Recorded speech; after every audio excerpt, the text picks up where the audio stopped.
Good evening, ladies and gentlemen. Thank you for being here today at the City Council on November the 19th. I'd like to welcome everyone here, and I'll call this meeting to order. For invocation, we'll call on Ward 1, Ms. Natasha Francis. Thank you, Mayor. Let us pray. Our Father, who art in heaven, hallowed be thy name. Thy kingdom come, thy will be done, on earth as it is in heaven. Thank you, Father God. I love you. I praise you. Amen. Amen. All right, we'll stand for the pledge. Pledge allegiance to the flag of the United States of America and to the republic for which it stands, one nation, under God, indivisible, with liberty and justice for all. Thank you, Ms. Francis. Okay, I call on the clerk to call the roll. Councilmember Francis, Here. Councilmember Smiley, Here. Councilmember Marsh, Here. Councilmember Crabtree, Here. Councilmember Craig, here, Councilmember Martin, Here. Councilmember Wilcox, Here. Councilmember Meek, Here. Councilmember Limburger, Here. Councilmember Keel, Here. Councilmember Bell, Here. Councilmember Handy. Present. And we have a quorum. All righty, thank you. Awards and recognitions, we do not have any. We'll move straight into item 6. On that will be public comments. If anyone would like to come to the podium and speak, we ask you to come and do that now. On that, our floor is open.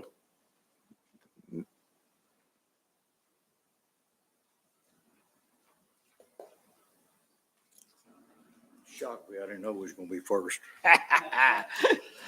My name's Wayne Hunt. I'm the head of H&R Agri-Power. I'm the old guy that started in Hopkinsville here in 1990. We're on the bypass there. We're an equipment dealership, 100% agriculture.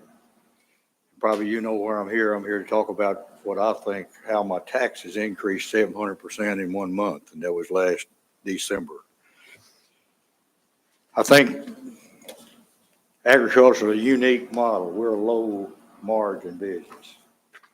We make 5% net earnings. We've gone to heaven almost.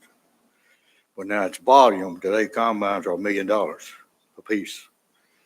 When we first started, they were $150,000 a piece. So volume speaks high. We are a 21 store operation in 6 states today. Started a $3 million store in Hopkinsville, Kentucky. One unique thing about us today, we're 100% employee owned. We employ 625 people in 6 states, and all of them own it, period. Everything our family's ever done in this county, we started AgriChem once, it was 35% employee owned. Everything we've ever had except the farm has been part employee owned. We like it, we all work together, and it's a great retirement plan if we make any money. But if we don't make money, it's a poor retirement plan. I want to talk a little bit about the tax. I call it a tax. It's a license thing. And I think I had the notes back here where we met on it once upon a time, Mayor, with a mayor then that was from the banks here. I see where he sat down. That's when we put the $10,000 cap on the license tax. We call it tax. I don't call it what you want to, but I think that's been a big player for us and what happens in this county. You are sitting in the most vertically integrated ag county you'll ever go anywhere. You can go to any other state you want to. You won't find where you can see your food from the ground to the table here. You might not realize that because we used to preach that story, Matthew, but we don't preach it anymore. We should be showing you. But what I mean is you can take a wheat crop here, haul it to Seymour Milling Company, make it to flour, blow it across the road, go to Starbucks, all their mixes and things like that all the way from the ground. We can make a pizza out of this county here today. That's a unique thing for agriculture to be that vertically integrated to have it here. We're the only county today can say that in Kentucky. We worked hard to get them here because this is where they want it to be. We have great farmers here. We're not number one in anything. We're number 2 and number 3 in everything, just about. You can get all the government ratings and stuff like that. You can kind of see what I'm talking about. But the main thing, we're based here, and I've always wanted to be a part of Hopkinsville. We've never asked the city for anything. We just finished a $6 million addition, employed 20 more people. We didn't ask you for a thing. We didn't get any help on employees. We didn't get any help from some of them say you can go down there, Wayne, and get this from a city and stuff like that. We employ 150 people today. We didn't ask for anything. We didn't think we could pay our own way. That's what we try to do, is pay our own way the best we can. And we've been pretty good at that. We got, this company started as a $3 million store here. We farm. And back then I owned AgriChem too. I started 2 companies in this town. AgriChem was started from scratch, a 1-2 employee group. Today it's owned by Hopkinsville Elevator and owned 100% by farmers. This one started a $3 million store in Hopkinsville, and it's a $760 million company today. 6 states, 21 stores, 100% employee owned. So whatever happens to employees here is going to feed everybody. That's their retirement plan, ESOP is. It's a great piece if you get it in place and you can make it work. If you can make any money, you have to make a little money. And a little money in agriculture is what we'll talk about. That's the margin. How much money do we make? I think, Travis, I might have the last guy I talked to, I might have handed you a sheet of how we started this company. Did I hand you one of those? Huh? I think so. I think so. I started a $3 million store, and we went on till we got up to this one. This is our base today. It's a $100 million store. Built in Hopkinsville, Kentucky, but it's the center of H&R, and we're number 4 or number 5 in North America for CNH today. Case IH, New Holland tractors, that's what we are. But we finished one of our best years we've ever had. We made 4.5% margin. And I think the tax that you all put on goes to the bottom line. Let me tell you, in agriculture, you don't want to be fooling around with the bottom line. It's pretty thin already before you're going to tax it, and especially have a moving tax too. I think a lot of things we haven't done a good job of talking to you or things like that. We did great once upon a time. We took you to the farm, showed you how to run a combine and all those kind of things. And we get pulled. We don't fool it. We don't do it anymore. Our fault. But you're sitting on the #1 ag county in the state. We got a good friend with us, Jonathan Shell. He's the new ag commissioner, and he actually is an economic development guy too. That's the main thing. We got an economic development guy. Every one of the industries in this county that are ag oriented, and 3 or 4 of them are here tonight. We worked hard to get them here because they're key. That's the finished product. If you just take the wheat crop, and you see the wheat crop, we just take the wheat crop. That's a farmer's thing. We plant it, sow it. What we got to do? We got to sell it. We got 2 ways we can sell it. We got a flour mill that came here. I can remember when the economic development people called me when we didn't have enough money to pay our $10,000 seat on economic development. But they would at least talk to us a little bit about it. And they called me and said, Wayne, there's a flour mill wants to come to Hopkinsville. What do you think about that? It's going to be a lot of dust and stuff like that. I said, I can't imagine we won't want a flour mill since we're the #1 wheat county in the state.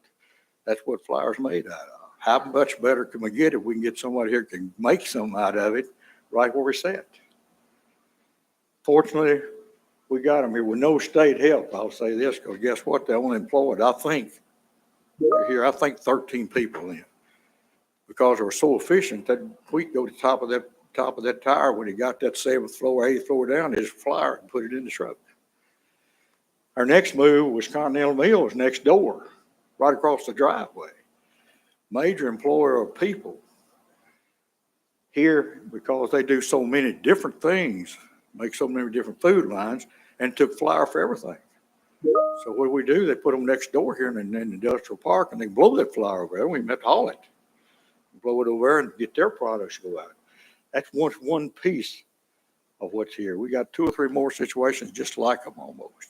But that's what I'm talking about when we talk about vertically integrated, how we got them here, and every single one of us work on that same thing, thin margins. That's agriculture. I don't care. Don't ask a farmer, because if you make him what percent profit he makes, he'll get sick and won't quit farming. But if it's volume and he has good crops and stuff like that, it's going to be well. But our main thing is I think the license taxes, which we call it a tax, the license tax. Didn't pay any attention to it, I have to say that, till we got down and met with the then mayor and finally got the $10,000 cap put on it.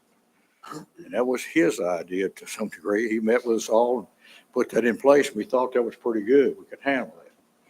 But now, the shock of our life came when you took the cap off, all in about, looked like to me, by the numbers I've got, about 30 days, and put a 1.5 on net earnings. A 1.5 on net earnings is a pretty good size. My taxes went up 700% that day you did that. I went from 700% taxes that day when you changed it from 10,000 to what we were net profit did. And understand, our biggest problem with our situation, it's not your worry, it's ours. We are based in Hopkinsville, Kentucky, in 6 states. Only 5% of our business is done in this town. All the money comes back here from all the banks. We didn't go with the big banks. We kept local. I think we got money maybe in all of them somewhere out here. I understand that certain rank, they just can't stir for so many dollars, but I think we've done a good job of spreading it around in town here. I think we're a giving company, and we're owned by the people. A kid don't walk in the door at H&R, he don't get what he wants if he's something for his school. If you look around, you'll see signs on these school yards. We'll have heydays for them, whatever they want. We're youth oriented. You give me how many minutes, I could preach the rest of the night, but I'll try to shorten it up. Anyway, that's what we're all about. We're here to see if we can do something about it. We actually have brought some people with us. Continental Mills has people here. Seymour Milling has people here. Our new Commissioner of Agriculture, Jonathan Shell, is here. He's an economic development. We got some companies that might be interested in coming here, but not on the standard we're operating on today. I don't think you can do that and get new industries. Surprise to these guys what is happening when they got their bill. And some of them got the $200,000 bill, and some of them got the $150,000 bill. We got a $70,000, right out of $70,000 when it been being $10,000. That's where my 700% came from. We didn't even really know it was coming. We don't come to it. Just only the second time I've ever been in this hall. I appreciate what you do. I envy you for your job. You do a great job. I understand that. But you're in a town that's an ag town. We're ag county. Proud to be here. I can do a good job. We do a good job of what we do. But I would like to ask, I think you never want to have a problem. You don't try to get a solution for it. I don't care what. Now, I understand maybe from all I've gathered, you don't like caps. I don't blame you. I like caps. At least you know where you are. You know when you're going for it, you're going to go and ain't going to be no more. That's a big deal when you're working off of. I'm telling you, I would almost put my business on a slide if I had it. So we worked on a half a cent on a dollar. You got to know what the hell you're doing. You work on a half cent on a dollar and still in business today, 34 years later. But that's how agriculture is. We have to do that. Maximum if for us is, what did I say, Travis? You got to take 4.5% best year we ever had, and you're going to take 1.5%. I think you got to think about what you're doing if you're going to try to be industrial. You're going to try to get, you got the best ag part of it. Maybe you don't want any more ag. You're a base ag county in this state. I don't care what. There's some bigger ones, not tillable bigger ones, but we've always been leaders in this county in agriculture.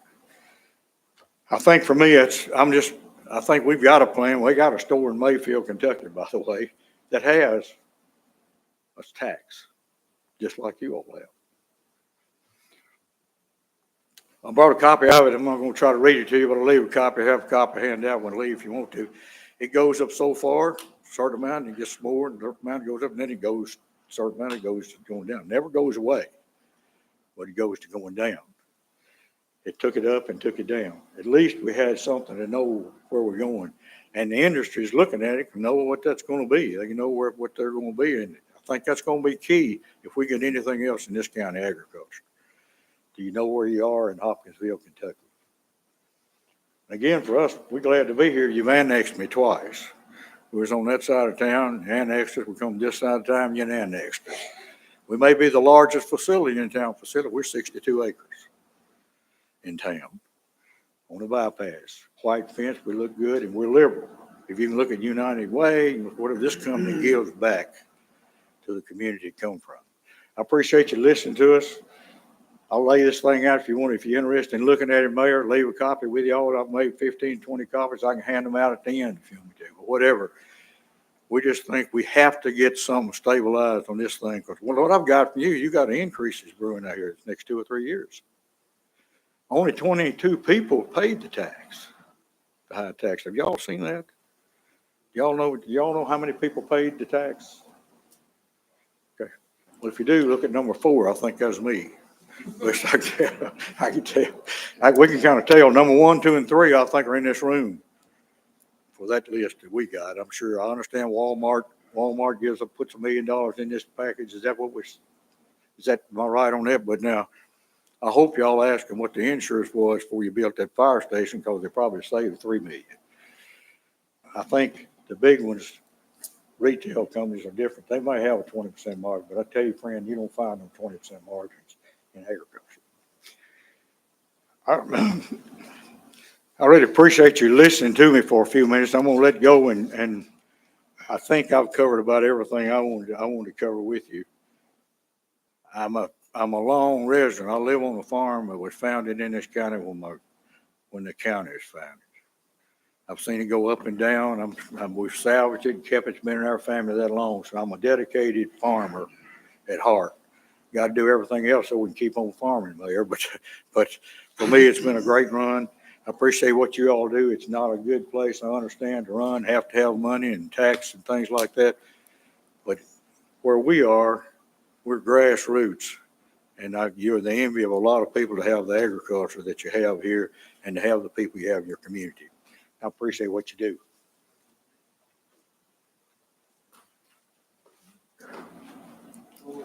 Anyone else would like to speak? Good evening. My name is Kevin Maynard. I'm the plant manager at Continental Mills, doing business now as the Krusteaz Company. I'd like to thank the council for letting us come to show in solidarity with our ag community. And the purpose of showing up is also to express some of the shock and quite honestly displeasure in that tax going up. For us, it was about a 1,400% increase year over year. So a little bit of my background. I grew up in Kansas in wheat country, where I thought we did the best at wheat. Went to college at Morehead State University, lived most of my life in the central to eastern part of the state.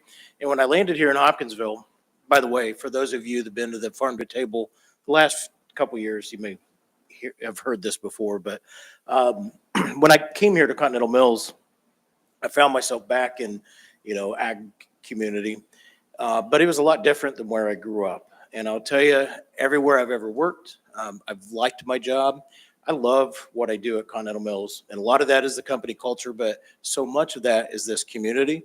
And what Mr. Hunt said, that vertical integration, I have never experienced that in my career. Our number one raw material, as you could guess, I should have, for those of you who don't know, we make the best pancake mix and baking mix in the world, in my opinion. So our number one raw material is flour. 90% of that flour that we use is grown in Christian in the surrounding counties and is milled from the flour that's sold the Seymour milling and it's blown in through a pipe to us. And then if you think about the farmers that support Seymour, that sell to Seymour, you think about the ag shops, the ag businesses that all support. We are a very integrated community, and Mr. Hunt is absolutely right when he talks profit margins. Agriculture and then the food business piece that we're in, we operate in single-digit profit margins.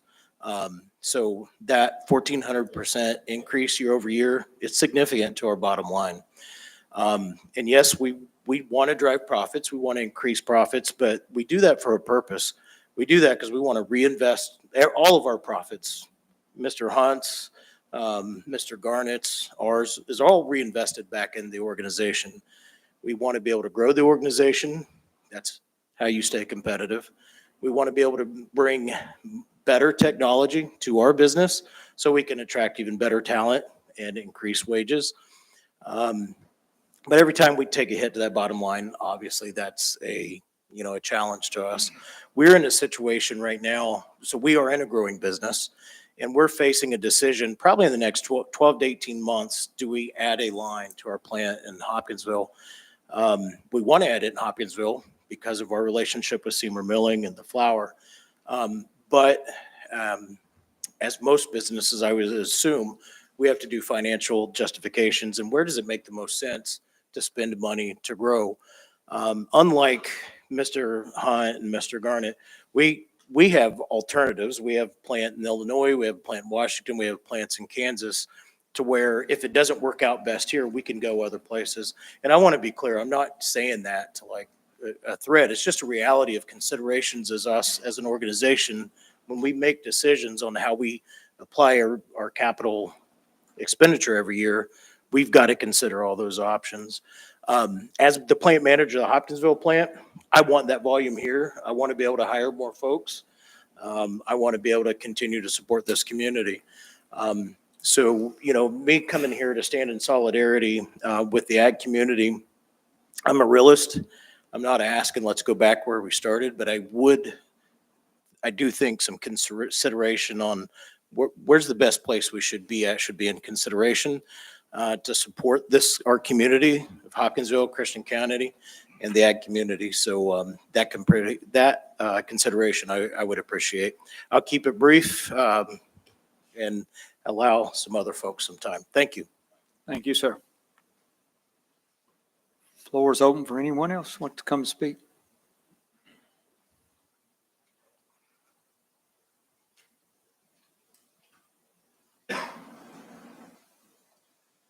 Good evening. I'm David Jansen, Vice President, Seymour Milling Company. And just to follow up what Kevin had to say, we will follow what the Krusty's company does, where the volume goes, where they do their manufacturing. With that said, I'd just like to say our success in this community, I can't say could have happened without the producers that supply us the raw material. With the wheat crop, the quality of crop that we get year in and year out is just outstanding. And so very appreciative of how that relationship with local producers have grown in this area. And it's allowed the success of Seymour Milling in the Hopkinsville area. We started the first mill at 600,000 pounds of flour a day production. And today we're at 2 million pounds of flour production.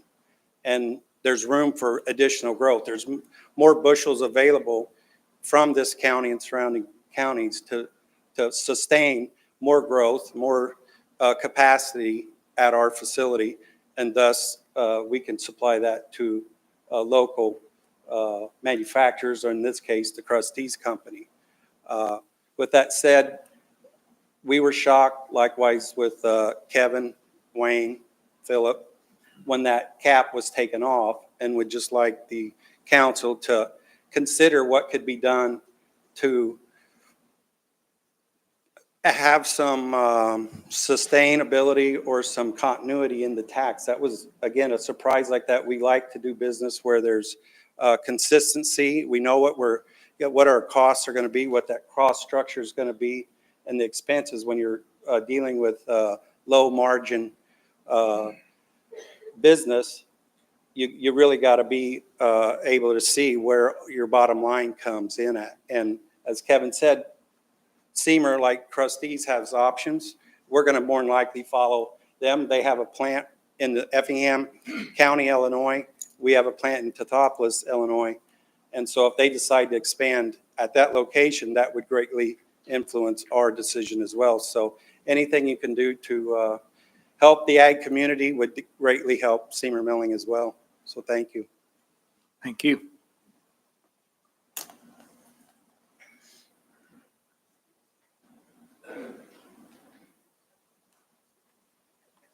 I'm Philip Garnett, and I farm here in Christian County and also have warehouses. And, when they got this tax, when the $10,000 cap went off, all these companies called and said, they're going to tax us. I mean, a lot of it went to $200,000 or $300,000 tax. I mean, more. I don't know what those numbers are. Would like to know what they are, but I do know a lot of theirs went up 1,400% one day. Can you imagine going home and paying $10,000, end up paying $200,000 the same in 30 days? Find that out. They didn't even put that in the balance sheet trying to pay that bill. I was the same way at the warehouse business. I mean, I got a certain income. I got contracts. So I think it's other ways you need to look at this net profit tax. I just took a glance at what, and I went back 10 years on mine, 15 years.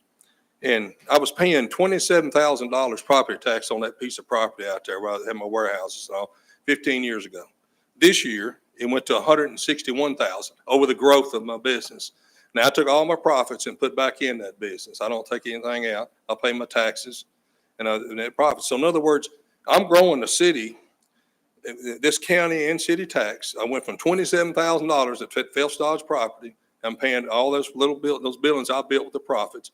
And now I'm paying 160-some thousand. Not only that, my insurance has doubled in the past 3 years. If anybody's in business knows about insurance right now, rates. So y'all getting, what is it, 9/10% on that insurance, 8% on the city rate? Yeah. I don't know. And whatever it is, it's gone up $13,000 since I started, just the insurance you collect from these companies. So when Seymour and them called me about this tax, they said, what are they doing? I said, I don't know, but what scares me is that happened in one day. And I didn't know it even happened. And we talked about it months before that, and everything was calm. And next thing I know, Leonard Eckhart calls me and said, you know, they just passed this tax on you. So Seymour calls me, I'll call. So you're talking about that went to 1.5%. What keeps y'all from raising it to 10%? I mean, that's what they're scared of. I mean, other businesses, I mean, this thing is not like you could raise it anytime you get ready. Am I correct on that? It's not a locked in like the state's 4%. That's the most the school board and all of them can raise their taxes in 1 year is 4% in your county taxes. When they evaluate the county last year, my tax went down a little bit because farmland in the business, but my farmland went up. So they can't go up 4%. I'm sure y'all all understand that. But on this tax, there's no limit. So when the Seymour Milling is talking about expansion or Continental Mills or me or anybody, you can, the city, but what the city did to them was jacked it up 1,400% in 1 year with no continuity, how it goes up. I mean, just all of a sudden they needed some money. So they just, okay, the business did 38 people, I think, were involved in that, you know? So I think you need to think about this. The impact is costing not only my business, but my agriculture business, because I don't want to see them leave because we sell a lot of flour. We sell a lot of wheat to Seymour. So we have to keep it growing, and we can't run them out of town with these fly-by-night increases. It ought to be some kind of plan that you're going to raise this tax. Don't raise it so much at one time. I mean, I'm not saying you got to have, we know you got to have bond money, but I don't even know how much money that you raised. What was the gross money that you got from that tax before you took the cap off? Does anybody have that number? I can't get the number. I don't have it in front of me. Well, that would be interesting to know what that number is before the tax went up. And I think it went up considerably more than anybody ever thought. Does anybody know how much to collect today out of that tax? What was the revenue last year? This lady right here. Well, how much was it? I don't know. You're here to comment. Oh, okay, I'm sorry. But that'd be a good answer. We could ask these people. They could call, instead of calling me, they can call y'all, because I don't know how you find the answers out. But I think it's millions of dollars extra. I'm 99% sure what I've seen. And so you put that on these businesses without even knowing about it. And they got to come up to their boss in Washington State, where Continental Mills is from, and say, hey, we got to have an extra $200,000 today. Or some of them $1 million, I think. Some of those companies are paying close to $1 million, agriculture companies. And I don't know if y'all know all this is going on, but somebody needs to dig into it. And we like to have some input in that. It's something so we can explain to these businesses of why they're doing it and what you got. I know you got a bond, you got to pass, you got to fund, but it's got to be somewhere happy medium. And so it's other growth besides this net profit too. Like my business, if I make money, I'm going to build more buildings because these companies come to me, and I'll do it, and I'll raise your property. Like I said, I've gone from 27,000 to 160 in 15 years. My property tax I'm talking about on my buildings. So you got to have growth, and we're getting the growth, but we can't have it all one day. You know, that net profit tax comes off what I'm used to pay principals with, my principal tax. I got to pay tax on top of it, but my principal on my buildings, and I'll take it out of growth and take it out of my net earnings. And if y'all take it all, I can't grow. So, and they can't either. They're all the same. It's just happened all one day. And it really literally did, I guess. What was it? 2 weeks, the tax went into effect, and I don't know how long it was, but it was pretty close. And it's not fair to these businesses. And yet these businesses are here to stay. They're good for the community. They're not trying to start something new. You can talk about all these other plants, but they're growing food. And y'all eating it every day. And I'm growing the wheat that's been raised here since the beginning of time. So it's a great deal. We just don't need to screw it up and lose some of these. And the growth needs to come here slow, but not just, don't tax them all one day. But I appreciate it. But I would like to, I don't know how you get those numbers, but we would like to figure out how to get the numbers. Then you keep pointing, do I need to ask for open records, or how do you do that? She's the chief financial officer. And she would have, you can give me the numbers of the tax, how much you raised. That would be nice. Now, I hope everybody on this council knows what that number is. I don't know if you do or not, but it's substantial. Thank you. Thank you.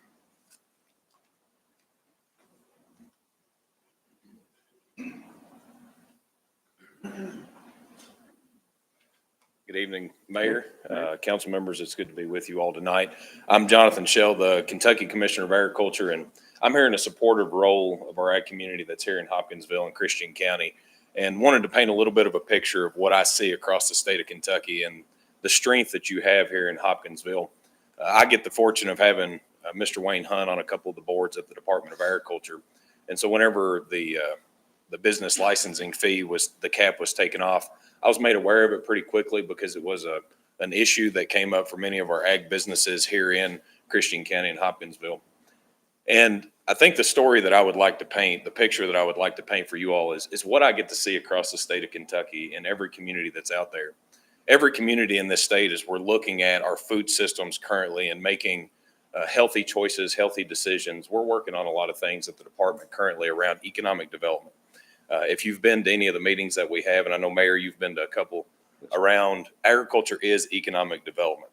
And what we're trying to do across the state of Kentucky is really educate our local officials, whether they be in the county or the city, and our economic development professionals across the state of Kentucky about the impact that agriculture has from an economic development standpoint. Every one of these businesses that have spoken here today not only have a direct job creation that they have from their business themselves, but they have an impact in the community at large, whether it be a place like the Hopkinsville elevator, where there's 3,200 farmers that sell into that facility.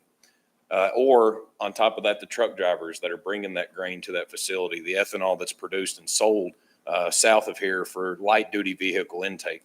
When you think about places like Seymour Mill, Krusty's, and Continental Mills, one of the most interesting and intriguing things about the agriculture community here is the advancement that's been made around genetics, the advancements that have been made around practices and conservation. One of the unique things that has happened is since Seymour Mills has come to Christian County and here in Hopkinsville, the wheat here is second to none in the world. You have the best wheat in the entire world right here in Christian County and the surrounding counties because of the efforts that have been put in to do that. Without them, we don't have that. There's so many scenarios that we can point to look at the benefits of having agriculture and ag processing. That's the main thing that I want to talk about is not only are you an ag community from a farming standpoint, you've got so many farmers that are here in the community. You grow so much corn, beans, and wheat, so many cattle, poultry, so many pork operations here in the county. But when you think about agriculture as an economic development tool, we're talking about that end user and that processing that comes along with it. I'll give you a couple of examples of scenarios throughout the state that we've dealt with this year in trying to help local governments understand the impact that we've had. You take a facility that processes poultry. It's 1.3 million chickens a week that they process in a facility like that. You're talking about 1,200 to 1,400 jobs that are associated with a facility similar to this. And whenever you think about the intake that happens there from the taxing base, from the water usage, a lot of times we don't know and understand what these businesses mean in those local communities. At times we make decisions when we're in a room like this and we don't think about the greater impact, or we don't see, not that we don't think about it, we don't see the greater impact in front of our faces a lot of times. There was a community in this state that had a high water rate on this facility. It was the highest that they had in the entire country, and there was about 38 other businesses that they managed and operated. So we went down and had a conversation with them to talk about readjusting that water rate, because what happens with a lot of these national companies, whether it's Seymour, Continental, or others, is that a magnifying glass is put on communities whenever they see irregularities. And so they saw an irregularity here with their water distribution that was coming into that facility. And so it was brought to my attention because as they're looking at how they right-size their businesses under the economy that we're in, they were looking at shutting that facility down, impacting those 1,200 jobs, impacting the hundreds of farmers that supply the chicken, impacting the hundreds of farms that supply in to the grain markets that feed those poultry operations in the state. As we went there and we talked to them, we made an opportunity for them to go and visit these businesses to see face to face where the employees were and what they were doing. And it completely changed the idea of where they work. A lot of the people that were on there were businessmen and women. They were doctors, they were lawyers that were making these decisions. They weren't directly inside of agriculture and impacting that in the way that I think a lot of us think about farmers being in agriculture, but we don't think beyond that in the actual economic development of it. Without companies like H&R AgriPower, without companies like Seymour Mill, Cresties, and others, this community dries up from an agriculture standpoint. And it's just purely that simple. And so what I would recommend and what I would encourage you to do, and I appreciate the service that you all have. I more than most understand the problems that you all face, the difficulties that you go through, the hardships of having and being in public service. A lot of times we don't think about it as being a noble profession anymore because we get yelled at. You hear the problems, you don't see the benefits. It's rare that somebody comes here and says, thank you. You get the problems a lot of times. I'm in that same situation. I used to be a state representative, was majority leader for the state of Kentucky, started us on this path towards cutting the income tax and going more towards a consumption tax. And so what we're looking at is how do we make Kentucky as a whole a more business-friendly community? And then also, how do we help our local communities and our local governments be more business-friendly? And I think that as you all leave today, as you hear the comments, as you see the impact that's there, I would encourage you to do a couple of things as you start to make this decision on whether or not to impact this in a different way. Is one, I would encourage you to take time to go visit some of these businesses and really see what you're impacting whenever you make the decision. Go and talk to some of these business owners, these farmers, and see these employees face to face of what the impact could be. Because when I'm going around the state, what I do is I tell them that we're trying to replicate Hopkinsville in every community in the state of Kentucky. Think about what I just said for you all in this room. I'm traveling the state as Commissioner of Agriculture talking about Hopkinsville in every room that I go to. Tomorrow I'm going to be in London and we're having an Ag's Economic Development meeting there. And I promise you that Hopkinsville is going to come up in a positive way because of what you all mean to this state and an ag community. I'm trying my best. If I had to sum up my job in one scenario, it is replicating Hopkinsville throughout the state of Kentucky, creating this integrated system that you all have here. And I would just ask that you all visit some of these businesses, go and talk to these people, these men and women that run them, go and see some of these farmers and talk to them about the impact that's here. And then really take a look at what this means from a business-friendly community. Think about the decision that you're making and how we can make this in a different way. Whenever I think about business and investment, and I talk to these CEOs, I talk to these presidents of these companies, and I talk to these farmers, what I always come back to is stability. Stability breeds investment in your communities. And the more stable that you are in the decisions that you make, the more stable they are in understanding the impacts of the decisions that you make, the more investment that you're going to see come to Hopkinsville. Mayor, council members, thank you so much. Thank you for your service to this community. Thank you for building it up to make it what it's been so that I can go around the state and talk about how wonderful this community is. Thank you all. Thank you, sir.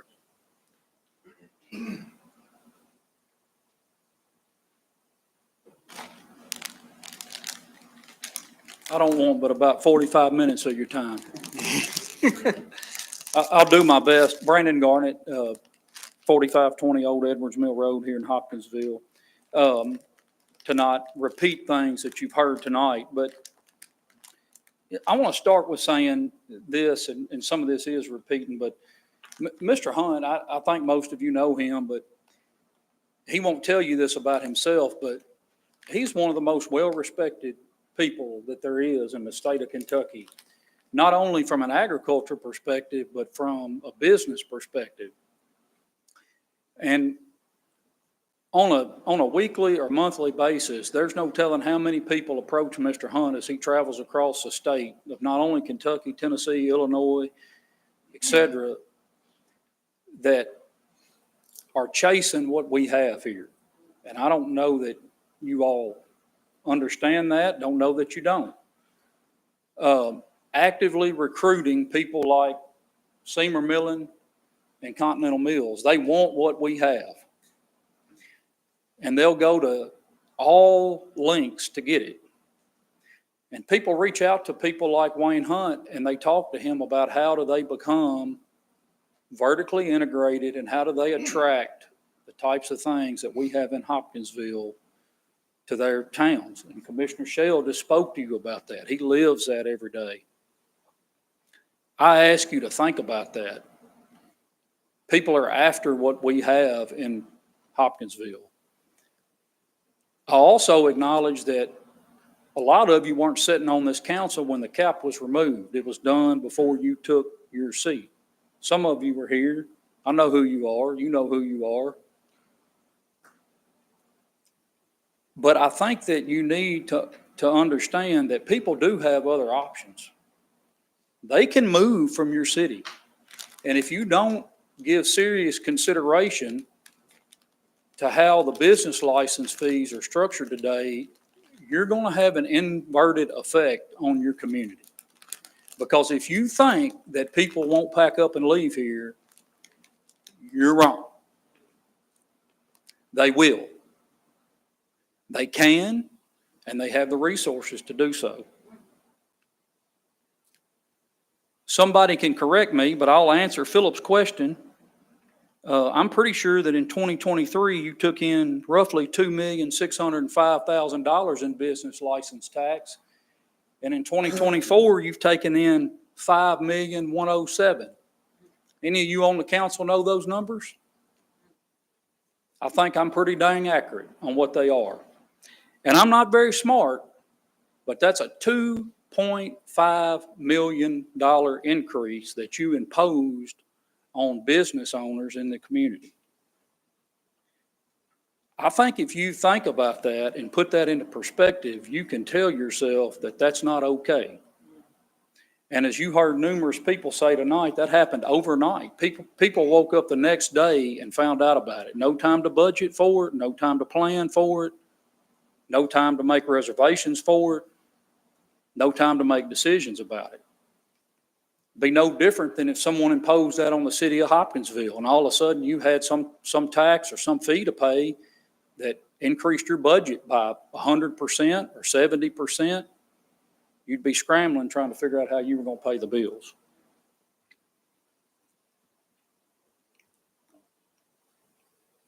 In 2018, the Christian County Agribusiness Association paid to have an impact study done to talk about, and this is bigger than agriculture anyway. You're hearing a lot about agriculture, but it's much bigger than that.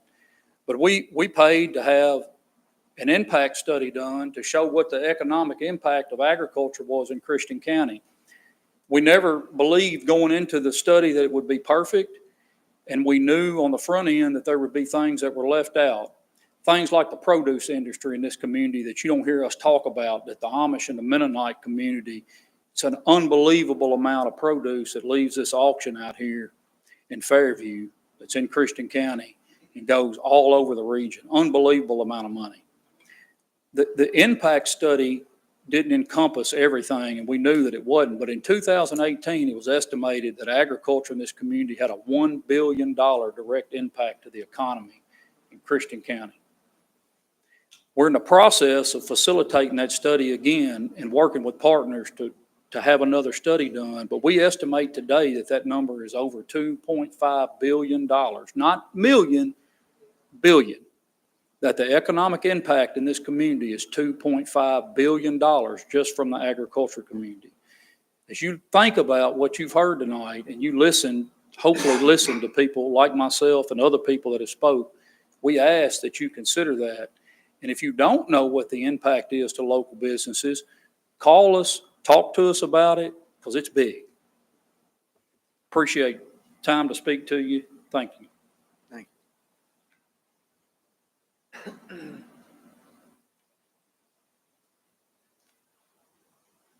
Anyone else like to speak tonight at public comments? All right. Thank you. Yes,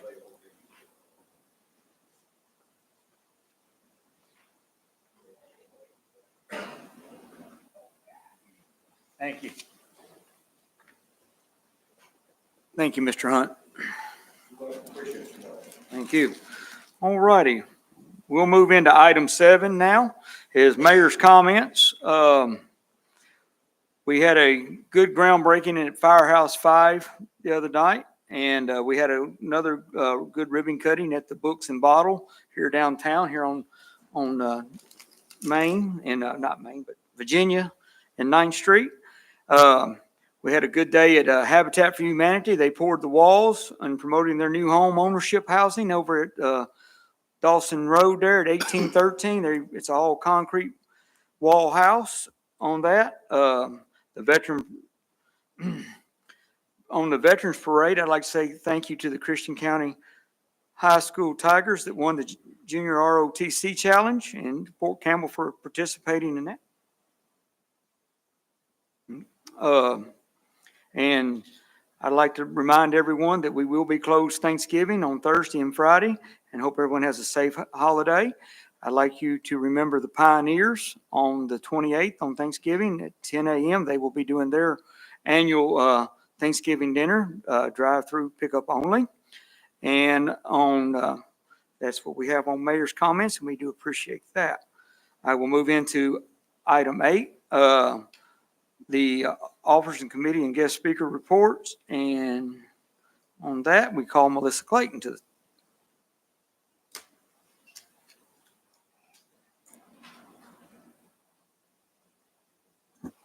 Good evening.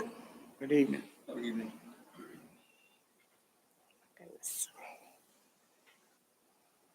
All right, it's my pleasure to bring to you tonight the October financial report. I can get it going. All right, we'll start with the interfund transfers. For the month of October, we had one interfund transfer for $1,000 to the Christian County Chamber of Commerce for their golf scramble tournament. So total year-to-date interfund transfers is $13,000, leaving a remaining balance in interfund transfers of $87,000. Our payroll tax for the month of October collections were $6 million through 4 months, $6,988,252. And that's a decrease from where we were this time last year of 1.51% in equivalent payroll. On our insurance premium tax, we also have a decrease for the month. We collected through 4 months, $1,745,788. So we're showing through October a decrease. If you guys remember in September, we were right on budget. So I told you guys with insurance premium tax, it's more quarterly based on when insurance companies pay us. So I'm not too worried about that. I'm sure we'll catch up by December. Our business license tax for the month of October through 4 months, we have collected $555,296, which is also down from where we were this time last year. So we'll move to our general fund balance. We started the year with $348,328 worth of encumbrances. We've collected year-to-date $18,951,630. We have actual year-to-date expenses of $17,641,256, giving us positive revenue over expenses of $1,658,702. After we subtract out our encumbrances, we have revenue over expenses and encumbrances of $1,504,067. When we compare that to last year, we are running behind on our revenue over expenses right now, about $1.3 million behind where we were this time last year. On our municipal road aid fund, we started the year with $37,002 worth of encumbrances. We've collected year-to-date in municipal road aid of $266,648, and we have spent $680,605. So we have negative, we have more expenses than we have revenue of $376,955 so far year-to-date in MRA. And we usually run that way because we do a lot of our road projects in the summer, and then we collect the revenue throughout the winter. Our capital fund, we started the year with $316,463. We've collected one quarterly payment of $580,571. Our actual expenses so far are $542,267. So we do have positive revenue over expenses of $354,767.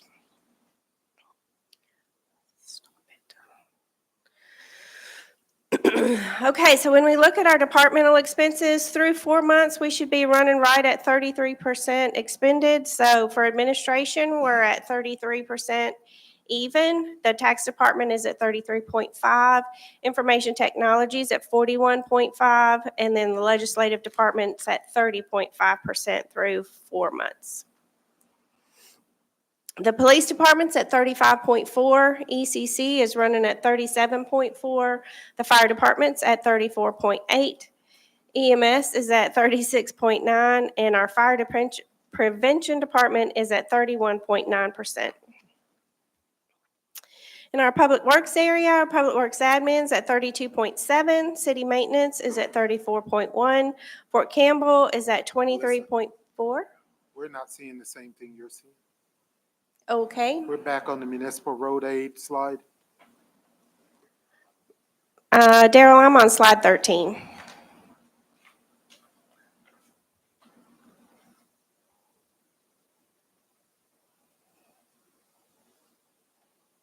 Yep, it's the green one right there with Public Works on it.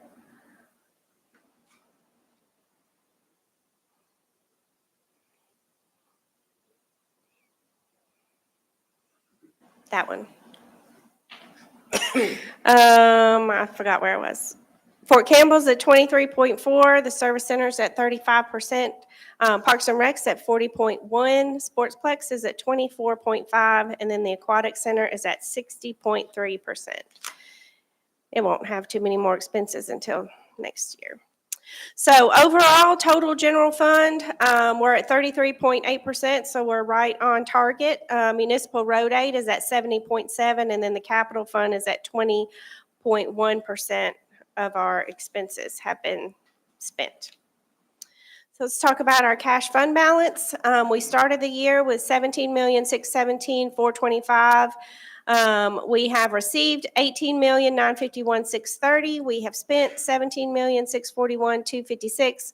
So our cash balance as of October 31st was $18,927,799 minus our encumbrances. Our available cash is $18,773,164, and that is up by about $3 million over where we were at the end of September. That's all our property taxes. I forgot to put the property tax slide in here, by the way.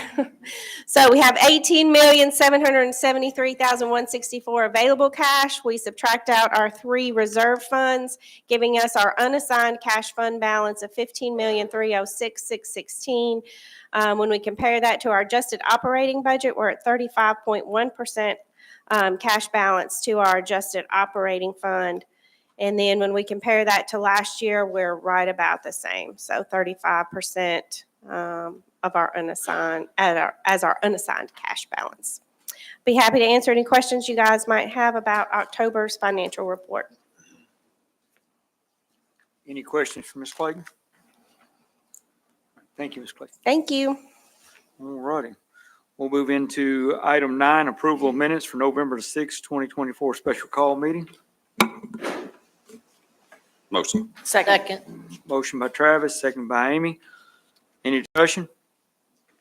All those in favor say aye. Aye. Any opposed? Thank you. All righty, we move into item 10, ordinances. Ordinance 32-2024, closed portion of East Fifth Street, second reading. An ordinance closing a portion of East Fifth Street in the city of Hopkinsville, Kentucky. Summary, now therefore be it ordained by the City Council of the city of Hopkinsville, Kentucky as follows. Section 1, pursuant to KRS 82.405, this section identifies the applicant and property owner abutting the street to be closed as the city of Hopkinsville. Section 2, this section states that approximately 279-foot-long portion of East Fifth Street, consisting of approximately 6,970 square feet from South Clay Street to CSX Railroad, is hereby closed as a public way. A copy of Exhibit A, more particularly describing the portion of the street to be closed, is attached here too. The section further lists restrictions and/or conditions under which the street is to be closed. The full text of this ordinance is on file in the office of the undersigned city clerk of the city of Hopkinsville at 715 South Virginia Street, Hopkinsville, Kentucky, where it is available for public inspection between the hours of 8:00 a.m. to 4:30 p.m. Monday through Friday. All righty. Need a motion? Motion. Jamie, second. Terry? Any discussion? Seeing none, I call the clerk to call the roll. Councilmember Bell? Yes. Councilmember Handy? Yes. Councilmember Francis? Aye. Councilmember Smiley? Yes. Councilmember Marsh? Yes. Councilmember Crabtree? Yes. Councilmember Craig? Yes. Councilmember Martin? Yes. Councilmember Wilcox? Yes. Councilmember Meek? Yes. Councilmember Limburger? Yes. Councilmember Keel. Yes. And that passes on second reading. All righty. Darrell, do you have Mr. Franklin on Zoom? Okay. Ordinance 33-2024, Sins Element, Inc., bond first reading, and Send Element gentlemen are in the room too. Up to you, Ms. Brittany. An ordinance of the City Council of the City of Hopkinsville, Kentucky, authorizing the issuance of up to $565 million aggregate maximum principal amount of its exempt facilities revenue bonds, Ascend Elements, Inc. project, and 2 or more series or subseries from time to time, authorizing the proceeds of the bonds to be made available to Ascend Elements, Inc., a Delaware corporation or a subsidiary or affiliate thereof, for the purpose of financing the acquisition, construction, installation, and equipping of industrial building and solid waste and sewage facilities, approving the sale of the bonds, approving and authorizing the execution and delivery of 1 or more loan agreements, trust indentures, bond purchase agreements, and other related documents, approving preliminary and final offering documents, and authorizing further action by city officials and directing them to take all necessary actions to effectuate the intent and purpose of this ordinance. Summary: the bond ordinance authorized the issuance of City of Hopkinsville, Kentucky exempt facilities revenue bonds, Ascend Elements, Inc. project, the bonds, in 1 or more series or subseries delivered at 2 or more times an aggregate maximum principal amount of $565 million for the purpose of 1, financing or refinancing all or a portion of the cost of acquisition, construction, installation, and equipping of an industrial building and pollution control and sewage facilities comprised of real property improvements, fixtures, and personal property, constituting an approximately 500,000 square feet electric vehicle battery recycling and engineered materials manufacturing facility situated on 140-acre campus located at 6505 John Rivers Road, Hopkinsville, Kentucky, 42240, which will utilize a hydrocathode direct precursor synthesis process technology to recycle electric battery materials. The project 2, funding for all of a portion of a debt service reserved and or other required reserves, if any. 3, paying all or a portion of construction period interest on the bonds, and 4, paying all of the portion of cost of issuance of the bonds. Each series or subseries of the bonds will be issued pursuant to a trust indenture or a trust agreement and supplements thereto, collectively the indentures, between the city and trustee identified therein. Proceeds of the bonds will be loaned to Ascend Elements, Inc., a Delaware corporation or subsidiary or affiliate thereof, collectively the company, under the bond financing agreement, loan agreement, or similar agreement between the city and the company, collectively the loan agreements. Each series or subseries of the bonds will utilize a designation appropriate to the company, whether the company for particular series is Ascend Elements, Inc., or an affiliate thereof.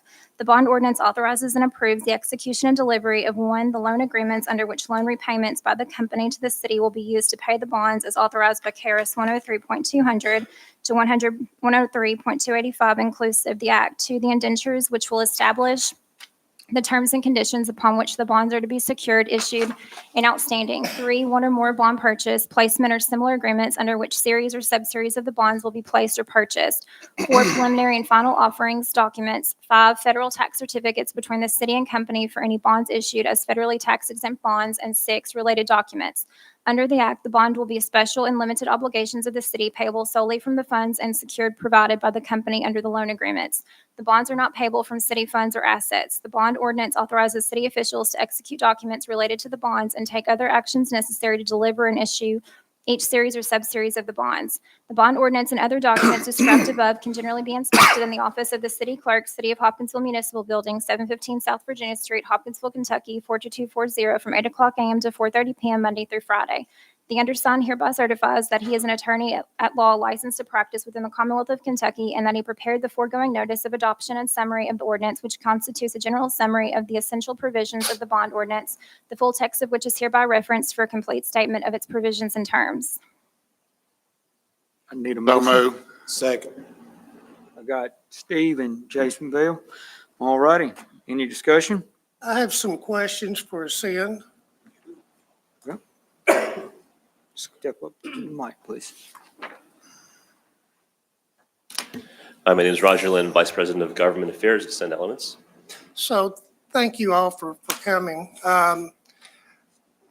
With the things that have been in the news, with the current political and business climate changing drastically, I have had a couple of people reach out to me and I say, hey, I want you to ask a couple of questions, and I've got a couple of my own. So if you'll bear with me. How much money has Ascend received in federal, state, local subsidies? All the subsidies you've got, how much for Apex One have you received? An estimate, I mean, Yeah, so the company's received awards from the federal government, from the Department of Energy, in the sum of about $480 million. how much? $480 million, of which we have not secured all of that funding yet. This is a reimbursement type of grant, so we spend the money first and we get reimbursed part of it later on. Okay. How many employees do you currently have? It was another question that I was asked. Yeah, I believe we are at about 250 to 280 employees now. That are working full-time, not laid off, working They actively? are working, correct. Now, is that Ascend employees or Ascend and contractors? This would be, I believe, Ascend and contractors. Like, how many Ascend? Probably, over 95%. Next question, then I'll get into mine. One of the questions that came up was, have all of the contractors that have worked on Apex One, have they been paid to date for the work that they have done? I'm not aware of the status of the payments of all the contractors. I think we're reviewing all the invoices and checking for validity and et cetera.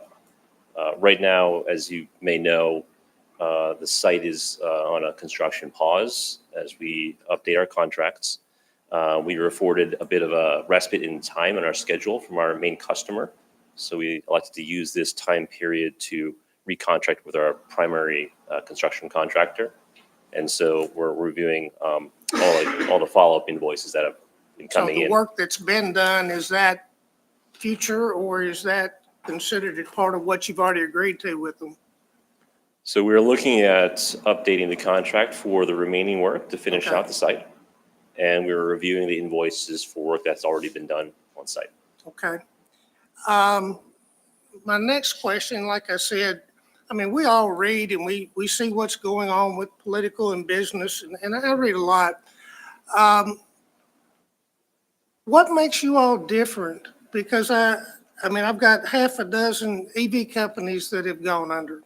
We've got battery companies, and one even came out yesterday that didn't, that's probably not going to make it. They're going through Chapter 11. What makes you all different that you're going to be here a year or 2 years from now telling me we're going 100%, we've met our targets, we're go, go, go? Yeah, so Ascend Elements is the only company that will be producing this battery material, which we call a precursor cathode active material, for the lithium-ion battery industry in the entire country, and in fact, in all of North America. So we're the only domestic source using all 100% domestically sourced recycled feedstock.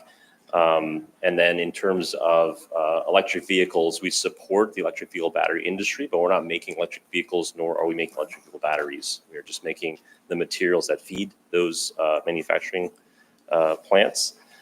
We are also one of the very first to offer a sort of critical minerals retention capability for the country. So critical minerals, which are typically sourced all from China, our facility is able to recapture those and put them back into the domestic, the U.S. supply chain more efficiently than any other company can in our industry. And the technology we're commercializing here in Hopkinsville is called hydro-to-cathode. It's patented and was developed in the United States by our founders. Thank you. Thank you. I'm good. Any other discussion or questions for Ascend? So the readjustment on the construction, how far is that going to set you back from your opening date of your entity? We're anticipating a few months, so we will be undergoing a recontracting process until probably January, February of next year, and that'll push things back on sort of a day-for-day basis. So we're looking at towards the end of And then 2025. how many employees do you estimate you'll have at that time? So originally, for our first phase of operations, we're looking at about 250 employees, and then ramping up over time to over 400. And so then when you get all of your employees in, my question would be, how many contracts does Ascend currently have for its product? Yeah, we have a number of different contracts. There's a very large main contract that we have for this facility here. We have another smaller contract with another domestic battery producer for another material. So, and then there are several contracts that we have for some of the critical minerals that we are recovering at our facilities. So we have several contracts.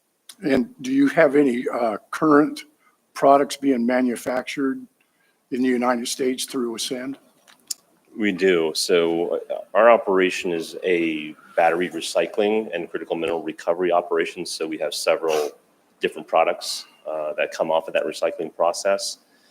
Here in Hopkinsville, we're not up in operation yet, but we do have a facility in Georgia outside of Atlanta, which is already producing product. So Covington is the most active one that you have? Correct. Currently, okay. All right. Any more discussion? Mr. Francis? Thank you, Mayor. Good evening. I had a question for informational purpose. Have you had any layoffs? We have conducted some layoffs recently. Can you share the numbers? We are around between 90 and 100 that we laid off. Okay, and one more question. Do you foresee any more layoffs in the future? No. No? No. You're hoping to hire them back, the 100? We're hoping to. We realize that we cannot ask them to wait around, but we're hoping to, come back at full strength when the schedule requires it. Thank you, appreciate it. Thank you. Any more questions for Sims? Just one. So since there have been layoffs, will any of that money be diverted to the Georgia location, or how much of it will be? No, most, the money that is saved, a lot of it is for this Hopkinsville facility for its completion, its build out. And we're also, also delaying our start of operations until the end of 2025. So we're not diverting any money to Georgia. So all of the bond money that you receive for Hopkinsville will stay here? Yeah, so all the, for instance, all the Department of Energy grants that we receive, those are mandated to be spent on this project, and they will be spent on this project. Thank you. Any other? All right. Thank you very much. Thank you. All righty. We'll move on out of discussion. Have the clerk call the roll. Councilmember Bell? Yes. Councilmember Handy? Yes. Councilmember Francis? Aye. Councilmember Smiley? Yes. Councilmember Marsh? Yes. Councilmember Crabtree? No. Councilmember Craig? Yes. Councilmember Martin? Yes. Councilmember Wilcox? Yes. Councilmember Meek? Yes. Councilmember Lineberger? Yes. Councilmember Keel? Yes. That does pass on first reading. All right. Thank you very much. All righty. We'll move into municipal orders here. Item 11, municipal order 37-2024, loading zone and no parking zones at 123 East 9th Street. Pursuant to Section 70.03A of the Hopkinsville Code of Ordinances, Hopkinsville City Council hereby authorizes removal of the loading zone and no parking zone from the area of 123 East 9th Street on the South Virginia Street side. All righty. Need a motion? So moved. Amy, and I got to believe Matthew. All righty. Any discussion? Seeing none, all those in favor say aye. Aye. Any opposed? All righty. Municipal order 38-2024, surplus property. Whereas the attached listed property was purchased by the Information Technology Department for use by various city departments, and whereas said items are in need of repair exceeding current value and/or of no value to the city in delivering public services. Now therefore be it ordered, Hopkinsville City Council hereby declares the items on the attached list surplus property and authorizes the mayor to dispose of said items by methods available in KRS 82.083. Need a motion? So moved. Chuck and Travis. All righty. Any discussion? Seeing none, all those in favor? Aye. Any opposed? All righty, moving right along. Municipal Order 39-2024, Books and Bottle Shop LLC incentives. Mayor Knight, before we get on this, I need to recuse myself Yes, and sir. step away. Please step out.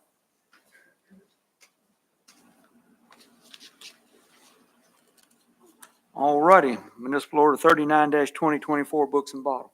A municipal order establishing a downtown development incentive district, authorizing and directing the retention of up to 1/2 of all occupational license fees due and payable to the city of Hopkinsville, Kentucky from the salaries, wages, and other compensation to be paid to the new employees in said incentive district for a period of 20 years.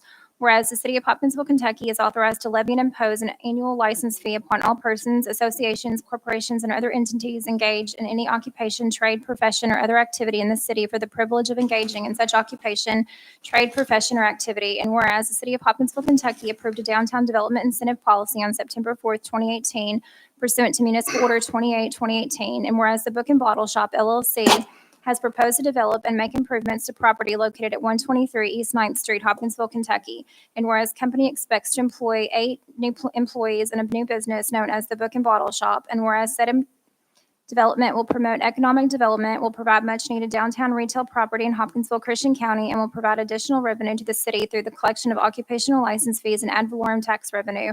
And whereas, as an incentive to support the Book and Bottle Shop LLC in said development, the city hereby agrees to authorize the Book and Bottle Shop LLC and/or its assigns to retain through a rebate 50% of the total occupational license fee revenue otherwise derived by the city from salaries, wages, and other compensation paid to new employees in the development district for a period of 20 years after commencement. Whereas the development. Hold on. We're not We're done. not Pardon my done. page stuck. Okay. I didn't, it took so. I thought she was done. Next page. Whereas the development of the property increases the net profits and occupational license fee revenues, enhances overall economic prosperity in the community. Now therefore be it ordered as follows. There is hereby established for the purpose of calculating and rebating occupational license fees a downtown development incentive district, hereinafter referred to as 123 East 9th Street.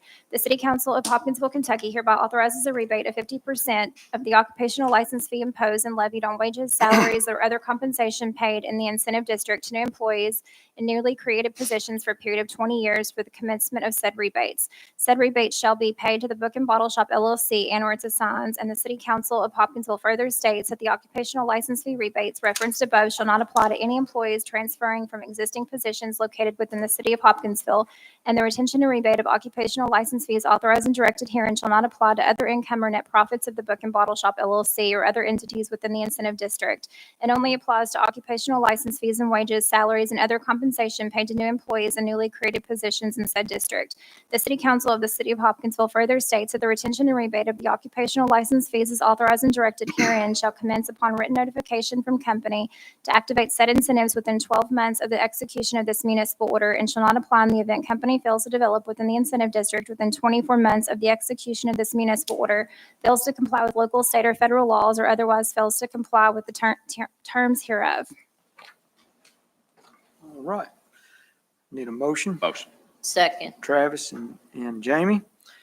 I've got a question for Melissa. Okay. Melissa, can you hear me? My voice is not too good today, but hey, did we do like a net benefit on this proposal? Gary's going to answer any questions. Okay. Gary will. Yeah, we did last week.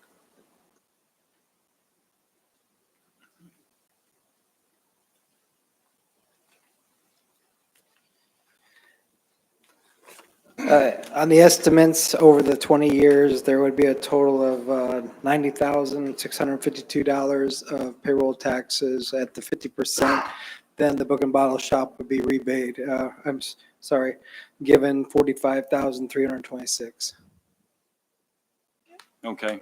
Is that, I mean, that's what we're going to give them. You're saying 90,000 is the net. Right. Okay. That's the total of payroll that would be collected. A question that was brought to me was, do we typically do these incentives for the developer or for the business? This is for the business owner. Right, but I'm saying typically, are the ones I've seen are for the developer. I'm just saying, have in the past, we have a precedent for the business owner or for the developer?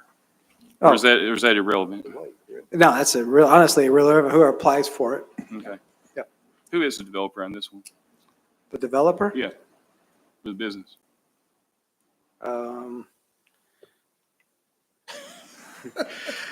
Well, The business owner is Rachel Sanders, Okay. and you want the developer. Yeah, I was just curious. Yeah, the owner of the business itself. Okay. Or I'm the owner of the building. Yeah. Yeah, that would be Melissa Clayton. Okay, I was just curious. Yep. Thank you. I have a question, Mayor. Yes, ma'am. Did you say 90? Hello. Hi. Oh, How you doing? fine. Good. Did you say 90,000? Is that 650. yearly or is that That's over the total? 20 years. Over the 20 years? Yes. Okay, 20 years. okay. Thank you. Thank you. You're welcome, I'm sorry. Any more discussion for Gary? All righty. No more discussion. We'll move into a vote on that. All those in favor say aye. Aye. Any opposed? Nay. Abstain. Okay, you got that? Do you want a roll call? Okay, all righty. Executive order 26-2024, Historic Preservation Commission. Effective December 1st, 2024, Chris Gilkey and William Turner shall be reappointed to the Historic Preservation Commission. These terms shall expire November 30th, 2028. And there's no action required on this one. All righty. Executive order 27-2024, Hopkinsville Christian County Airport Board. Effective December 1st, 2024, Clay Travis shall be reappointed to the Hopkinsville and Christian County Airport Board. This term shall expire November 30th, 2028. And we do need a motion and a second. So moved. Motion. Second. I've got Don and I've got Amy. All righty, any discussion? All those in favor? Aye. Any opposed? All righty. Item 13, other. Yes, sir. Mr. Travis. So obviously, we have some community partners who are upset concerning this business tax cap. I think there needs to be more discussion to see what kind of compromises, if any, that we can come up with. I'll make a formal motion. We create a committee that includes some of our ag partners to discuss this issue further. And maybe we even reach out to some of our partners in Frankfurt to ask for help as well. And that committee to be put together in the next 30 days with possibly members of council that'll be back. Second. And I'll just add on, I'm sure it's going to upset some people, some council members, some city employees. At the end of the day, I don't work for the city. I work for the people sitting in those seats, and those people are upset. So I think we need to listen more. I'd like to make a motion to amend the motion. He said ag partners. I want to make a motion that we also include members of the Small Business Commission on this, because what we're dealing with is big business by the numbers stated today. When we talk about percentages, we're talking about, I can do reverse math. When we talk about a 700% increase on $10,000, when I pull 1.5% out of that, we're in the neighborhood of $5 million on net. 1,400% increase at 1.5, we're in the neighborhood of $10 million on net. I want to be sure the small business that makes up, if we have about 2,400 businesses registered in this city, we're talking about 22 affected. So I think it's only fair that the other 2,380 businesses that are paying the 1.5 are, that aren't making 5 million and being taxed on their net, that are well represented on that. So I would like to Second make that amendment. motion. Second amendment. Got a motion and a second on the amendment. Need to vote on that. Yeah, how we vote on that? Do we need to wait for a member to come? He missed all of that. Okay. Question. Well, before I ask another question, I just want to make sure I understand Councilman Keel's amendment. You're making an amendment to basically include all businesses, I'm making a motion to include members of our Small Business Commission. just the Small Business Commission? He said ag community, we have a small business commission. I feel like that would be appropriate. I think whoever forms this committee with using, we say community members, he stated ag, I'm stating small business. I think we And can, I'm calling out I Small just Business specifically Commission. wanted ag and I mean, And I put whatever you specifically, want on it. as a small business owner, want small business. I think we can do it, but I think there's, how many other were on that list, JR? There's 20 total, 22 Well, total? 20-something on that Twenty something list. total that were delivered the same message, Right. that same December, right around Christmas time. Right. So I think that if we're gonna do it, we're gonna have to do it for everybody. We will, And there's no, at the end of the day, Steve, why are we looking at just the ones that are on the Small Business Commission? Why are we looking Okay. at? Then why are we just looking at only ag? That's what was stated. All I'm saying is all I'm saying is I want small businesses represented in this discussion because they are community partners and they are paying taxes. okay, well, what we're gonna first do is we're going on the first, You need to vote on the amendment first to determine whether or not the main motion will be amended. Which is In to that- form a committee, In that right? motion. Right, it's to form a The main committee. motion is to form a committee with ag included. So The then motion first to have amend vote is this. to add small business commission members to that. So we take up that motion to amend first before you address the main motion. We roll call? yes. Does the second, do we need a second on the amendment? I seconded the Yeah, Don, amendment. Okay. there was, okay. Don seconded. All right. Roll call, please. Councilmember Bell, Yes. Councilmember Handy, Before I say this, yes in the amendment, correct? Yes. Councilmember Francis, Aye. Councilmember Smiley, Yes. Councilmember Marsh, Yes. Councilmember Crabtree, Yes. Councilmember Craig, Yes. Councilmember Martin, Yes. Councilmember Wilcox. So before I vote, I just want to make sure, so if we vote on this amendment, then we're not voting again for the rest of the, We come back and vote on the main motion as amended if this yeah, passes. and an opportunity to bring in the other businesses. Are we done at that point, or is there an opportunity to bring in the other business? That's what this is. Can be. No, I'm not talking about the small business. I'm talking about the 22 that were affected, not just the ag. Well, that is not on the floor now. This Right. is a motion to amend. This is motion. Okay, thank you. Yes. Councilmember Meek, Yes.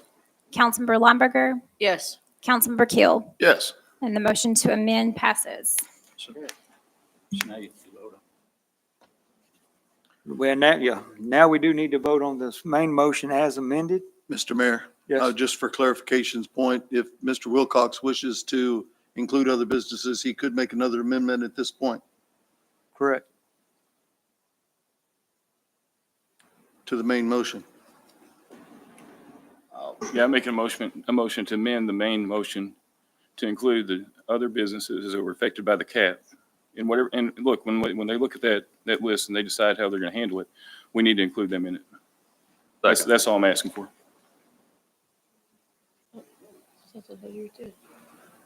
It's not a motion. Travis, Can would you somebody second that? Can somebody restate the motion? Yes. Because I'm like these guys. I need the motion restated. Would you like me to take a shot at it? Yes. Okay, sure. It's my Can I say understanding- something first really quick? Do you mind? Just, I want to make sure that we're 22 of them. communicating. We're talking about forming a committee. So if we're forming a committee, to Steve's point, we're looking at including agriculture and small business so that everybody has a voice at the table. I'm not sure we need every single business on this committee, but that's just kind of my thought right now. I understand where you're coming from, but my perspective is a committee is representatives from each group. But that's all I wanted to say about that. Some on that list are not ag or small businesses. Do we need So to I include get all it. I 22 on get the it. Committee is, I guess, my But question. there's still local businesses. There's still local businesses. There's still some, Yeah. So what we're talking about, there's several that have questions, and I'm not sure, I'm getting glances and communication across the table here, so I just want to make sure that everybody understands. There's a list of, is it 22 businesses, JR? Yes. 22 businesses that were affected by the net profit tax being rescinded, the cap being rescinded. Those folks got the same, Christmas present of a higher tax bill. All I'm asking for is that when you form that committee, include those folks on that review. The issue I have there is we don't know who's on that list. The only ones that we know are on that list are the ones that came up to this podium tonight and basically said, we're on the list. They cannot tell us, they can't tell the mayor, I don't know what, they can't tell us who's on the list. Why are we, well, at the end of the They day. can, So I'll they withdraw. cannot name them by name. I'll on withdraw that my list. original motion and and make a new motion to include all businesses. And we put a group together, and it doesn't matter what industry you're in. Right. If I could Clean this maybe up. try to get this unwrapped from the axle. Mm-hmm. You're going to vote again when this municipal order comes back establishing this committee. So I think the mayor has heard the input of the groups that you want on this committee. And he will bring back a municipal order for you to approve or amend at that time. So it could be as simple as just placing this item on the business list to get a municipal order back to you so you can have the discussion at that time if that would be appropriate. And if that will work, then you can just simply make a motion to add it to the business list. A second will add it to the business list, and then we can formulate a municipal order taking in all that we've heard today about who needs to be on this committee. I make a motion to add to the business list. Go there, Rob. Second. Excuse me, Mayor, Doug, just a question for informational purposes. How many city councils are going to be on this? Is it 2 or 1? That will be up to you when you approve that municipal order. Right. Okay. When we bring it back to for municipal order on the business list, we'll bring it up and we'll have discussion there. Okay. Okay? So for the record, it's my understanding your motion is withdrawn. If there's no objection to that on the amendments, then we can just go to the, Chuck, did we get a second on that? yes, Don seconded. Okay. Add to the business Add list. to the business list. All those in favor say aye. Aye. Any opposed? Opposed? Okay. All righty. Any other comments that we need tonight? Don?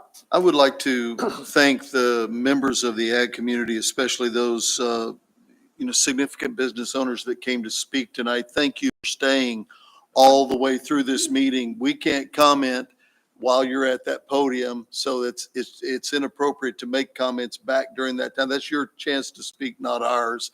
This is our chance to speak, so thank you for staying long enough for us to be able to reassure you that some of the, you were correct when you stated that not all the members of this council were here when that was passed, and other characterizations that were made during that time about how it was implemented and so forth, are a little bit fuzzy as far as that's concerned. But the bottom line is, I think, I just wanted to take a moment for me to say that I want to reassure those business owners that we're going to work as best we can to make sure there's an equitable way to resolve this issue. And this is a big step toward that, I think. Yes.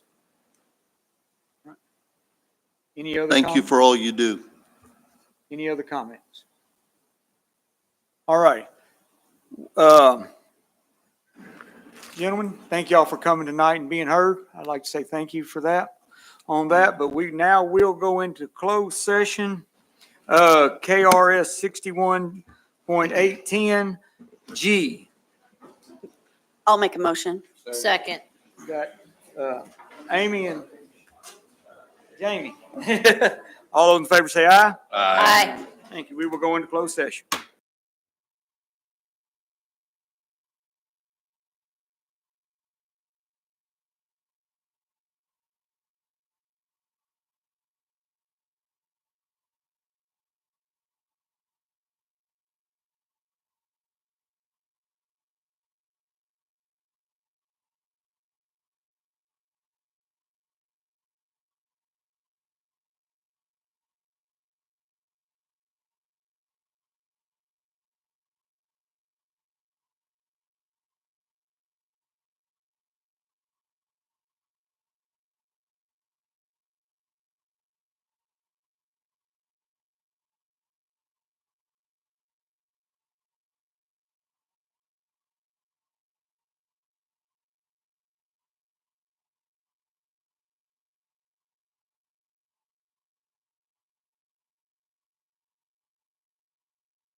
All righty, welcome back. Thank you for waiting on us. We are out of closed session. No action was taken.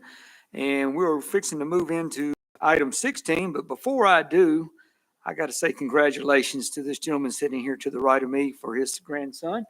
Thank you. All right, Mr. Douglas, Crew Douglas Willing was arrived yesterday evening, and we're glad to say thank you to you. That's good. All righty, now we'll move into item 16, Ward 1. Adjournment. Thank you, Mayor. I have two for our community. I have a poem and a phrase. First, the poem from Bell Hooks. The world would be a paradise of peace and justice if global citizens shared common definition of love, which would guide our thoughts and actions. The phrase is from Nishan Powell Panois. The world is full of nice people. If you can't find one, be one. And in that, I close. All righty, we have a motion to adjourn. Second by Travis. All those in favor say aye. All right, we are adjourned. Thank you. What? Who you are?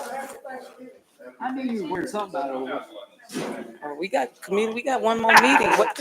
I see you were trying to get the phone up.